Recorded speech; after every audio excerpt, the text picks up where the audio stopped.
Well, we are now being joined by Massoud Pezeshkian, who is the Associate Professor, Faculty of World Studies, University of Tehran. He's also a columnist and political commentator joining us. Thank you very much indeed for joining us this afternoon again. And Massoud Pezeshkian, now one person here is Khamenei protege and the other, of course, the only moderate who was in the race, neck and neck in this runoff. Who do you think will make it? And their policies seem to be extremely divergent from each other. That's what you get in a democracy. We have politicians, they need people's vote to win, and we need to wait and see who's going to be more attractive to the Iranian voters. We used to have a monarchy, we used to have a Shah. The Shah was in power because his father was a Shah. In 1979 Islamic Revolution, the country moved towards a republic, and now we have presidents.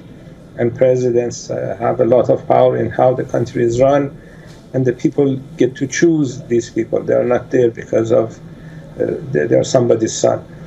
Saying what I just said should probably lead you to this result, that nobody knows who's going to win. The combination of the conservative vote last Friday was more than the reformist vote. So all the people who voted for Mr. Ghalibaf that didn't make it to the second round, if all of them vote for Mr. Jalili, then Mr. Jalili will become Iran's next president. If some of these people vote for Mr. Pezeshkian, then the vote is going to be closed. If Mr. Pezeshkian is able to attract people who didn't vote last Friday, he will be Iran's next president. So we just have to wait a few days and see the result. Unlike some elections in this part of the world, the end result nobody knows, and Iran's elections are difficult to predict because it's the people that decide. Right. Saeed Jalili known to be a hardline leader as opposed to Pezeshkian. What sort of foreign policy will either of them bring to the table?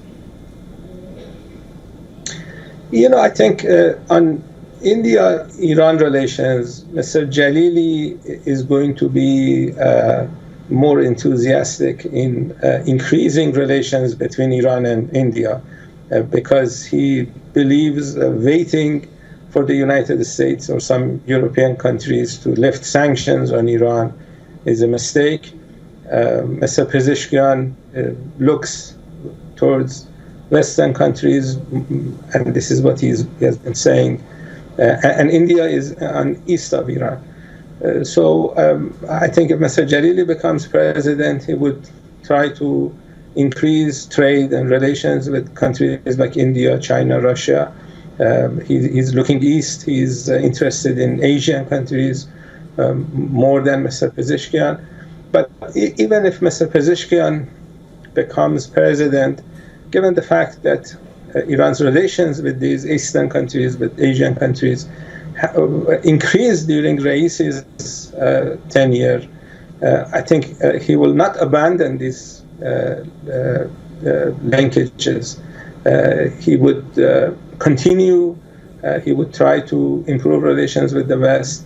But if you want to compare Mr. Jalili and Mr. Pezeshkian, I think Mr. Jalili would be interested in increasing relations with countries like India more than Mr. Pezeshkian is. All right. Massoud Pezeshkian, that's an important point. I do want to briefly also talk about the voter turnout being extremely sluggish as compared to when Ebrahim Raisi had won the elections. Why do you think that has happened? Why is the voter turnout so sluggish? Two reasons. The first reason is that 3 years ago, when we had regular elections, regular presidential elections, normally on the same day that people elect the president, the same day they elect city council members. And about 10% of people who show up to the polls come to the polls because they are more interested in city council seats because these are local issues. So they show up. On Friday, because of the accident that President Raisi passed away, these are snap elections. So there are no city council elections. These are just presidential elections. So it was expected that somewhat it would be a lower turnout. because of the nature of snap elections. That's reason number one. The second reason is, again, because these are snap elections, nobody expected to have presidential elections last Friday. Generally, there are months and months of campaigning and talking about who is going to be Iran's next president.